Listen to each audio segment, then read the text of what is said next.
안녕하세요, 팬영입니다. 오늘은 이베이에서 경매로 빈티지 연성 만년필 사는 법을 알아보겠습니다.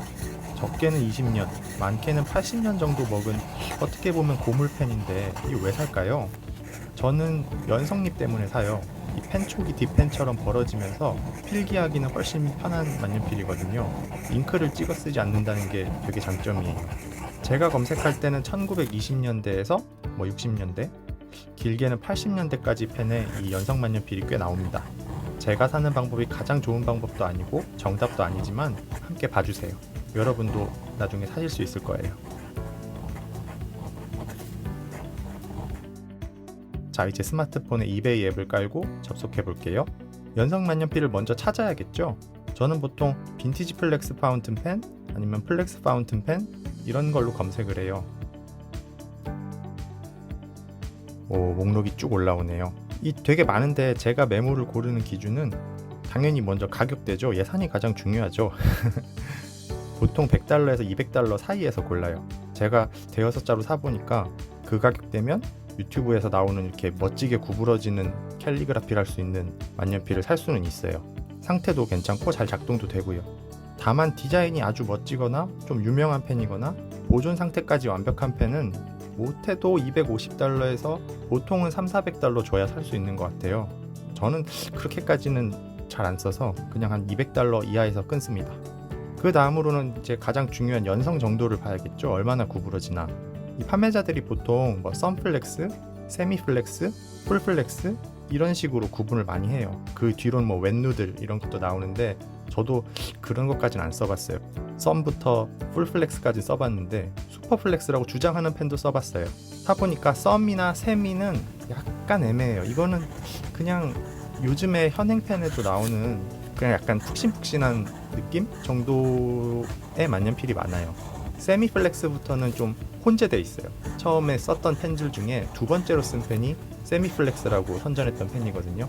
그 정도면은 훌륭하죠. 근데 안 그런 펜도 있어요. 힘을 많이 줘야 살짝 벌어지는 펜들도 있어요. 유념하셔야 될 것 같고요. 보통은 세미플렉스부터 고르면 된다.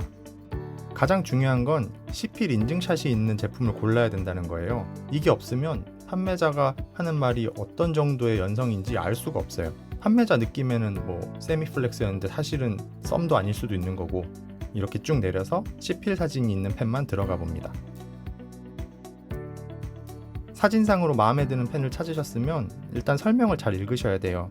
사진도 당연히 확인을 해야 되고요. 사진을 이렇게 넘겨보면서 찍힌 부분이 있는지 아니면 전주인의 각인이 있는지 이런 것들을 잘 봅니다. 특히 이제 닙 사진을 확대를 해서 닙이 좀 구부러져 있는지 이런 거를 많이 봐요. 혹시나 닙에 크랙이 있는지 이런 것도 잘 봐요. 보통 크랙이 있으면 판매자가 크랙이 있다고 써놔요. 그렇게 안 써놓는 사람은 판매 경력이 길지 않거나 아니면 전문적인 셀러가 아닌 사람들은 상세 설명이 좀 부족하죠. 생산 연도부터 보존 상태 같은 것도 당연히 체크를 하고요. 글에 많이 써 있어요. 크랙이 있다, 어디가 깨졌다, 수리가 필요하다.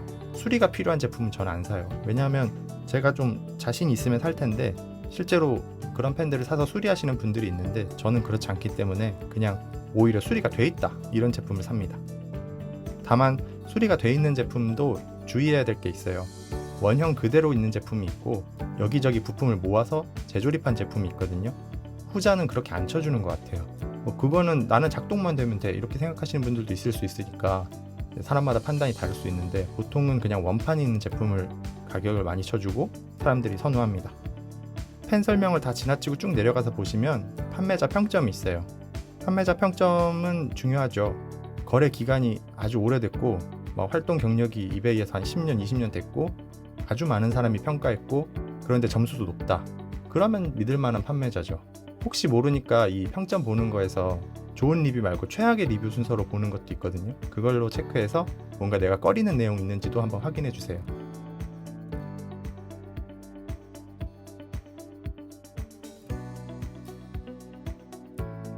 이렇게 해서 다 마음에 들면 구매를 하게 됩니다. 근데 이제 보통 그냥 바이 버튼이 있어서 바로 살 수 있는 펜이 있는가 하면 경매를 하는 펜들이 있는데요. 이베이의 참맛은 경매죠. 왜냐면 좋은 펜들은 경매로 많이 나와요. 왜냐면 경매하면 가격이 막 뛰거든요. 여러분들이 이베이 할 때 좀 어렵다고 생각하는 게 이 경매하는 부분일 텐데요. 제가 한번 설명을 드릴게요. 이베이 경매 방법은 이래요. 정해진 종료 시한이 있고 종료 시한이 끝날 때, 딱 종료될 때 제가 최고 가격으로 입찰한 사람이면 제가 펜을 가져가는 거예요. 여기 이제 비딩 버튼을 눌러서 비딩을 하면 제가 최고 가격으로 입찰한 사람인지 아닌지 바로 알 수 있어요. 아니면 더 세게 부르라고 메시지가 나오고, 맞으면 축하한다, 네가 최고 입찰자다 지금까지는 이라고 나와요.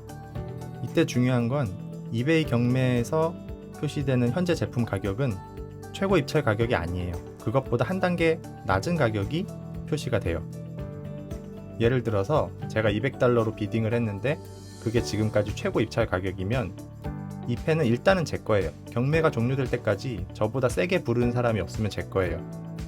그리고 저는 제가 입찰한 가격보다 한 단계 낮은 가격으로 입찰한 사람이 쓴 가격으로 이 펜을 사게 돼요. 예를 들어서 제가 $200에 최고가 입찰을 했는데 여러분이 $150에 입찰을 했다.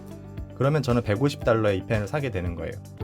그리고 다른 사람들한테도 이 펜의 가격은 $150로 보여져요. 그걸 보고 또 다른 사람이 $160에 입찰을 했다?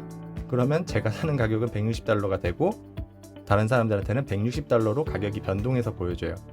사람들이 계속 비딩을 하겠죠. 최고가가 아니네? 그럼 $170, $180. 그래도 $200를 안 넘었으니까 결국 펜은 제 거예요. 그대로 경매가 종료되면. 그런데 그 사람이 결국은 $200를 넘겨서 $210에 입찰 가격을 써냈어요. 그러면 그 사람이 최고 입찰자가 되는 거예요. 그대로 경매가 종료되면 그 사람이 펜을 가져가고 그 사람이 펜을 사는 가격은 제가 써냈던 $200가 됩니다. 이해하시겠죠? 요약하면 제가 최고가로 입찰해서 낙찰자 자격을 따낸 상황이라고 하더라도 경매가 종료되지 않는다면 사람들은 계속 입찰할 수 있고 가격은 계속 오르게 돼요. 그리고 당연히 제가 돈을 내야 되는 가격도 오르게 되죠. 그리고 언젠가 저보다 높은 가격으로 써낸 사람이 있다면 그 사람이 낙찰받게 되고 저는 펜을 빼앗기고 그 사람은 제가 써냈던 가격으로 펜을 사게 되는 거죠. 이래서 눈치 싸움이 벌어지게 돼요. 펜을 갖고 싶은 사람은 낙찰을 받아야 되니까 최고가로 부르고는 싶은데 굳이 일찍 불러서 다른 사람이 추격해 올 시간을 주기 싫은 거죠. 그럼 서로 경쟁돼서 가격만 올라가잖아요. 그래서 보통 막판에 가격이 오릅니다. $100에 표시가 되던 제품이 마지막 10초를 남기고 막 120, 130, 140, 150, 160 이렇게 가격이 확 올라요. 입찰자들이 서로 경쟁하듯이 가격을 던지거든요.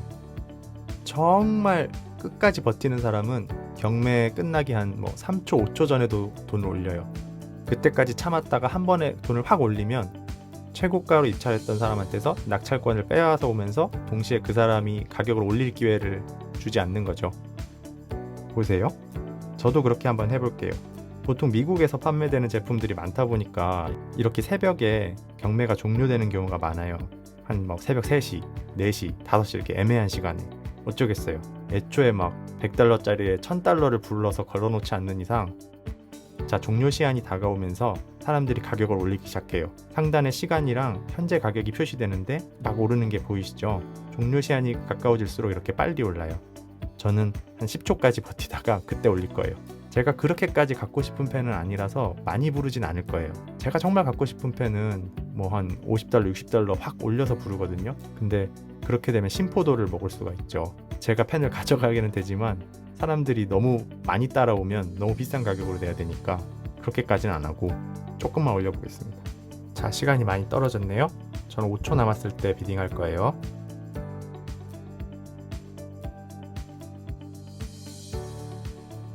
자, 갑니다. 10, 9, 8, 7, 6, 5. 제가 아니네요. 140으로 올려볼게요. 네, 이렇게 실패했습니다. 제가 그렇게 갖고 싶었던 펜은 아니니까 돈을 아꼈다고 그렇게 스스로를 위로하면서 치킨 사 먹으면 되죠, 이 돈으로. 그죠? 이런 쓸데없는 거 안 사면 됩니다. 하여튼 이런 식으로 경매에 참여하는 거고요. 예산이 넉넉하고 저 펜이 꼭 갖고 싶으면 이런 거 할 필요 없이 이렇게 새벽까지 기다려서 할 필요 없이 그냥 세게 불러놓으면 돼요. 다른 사람들이 아무리 쫓아와도 역전할 수 없게 미리 그냥 엄청 세게 불러놓는 거죠. 그게 마음 편하다고 하시는 분들도 있어요. 굳이 이렇게 기다릴 필요가 없잖아요. 잠도 못 자고. 다만 이렇게 밤에 기다려서 하면 조금 예상 낙찰 가격보다 싸게 살 수 있는 가능성은 생기고 또 재밌잖아요. 원래 이런 게 이베이입니다. 이게 이베이의 참맛이죠. 이렇게 사는 방법 말고 이미 올라와 있는 제품에 제가 가격을 제한해서 내가 얼마에 사고 싶다 해서 이렇게 사는 방법도 있는데 그건 나중에 다시 말씀드릴게요. 오늘은 여기까지였습니다. 고맙습니다. 팬영이었습니다.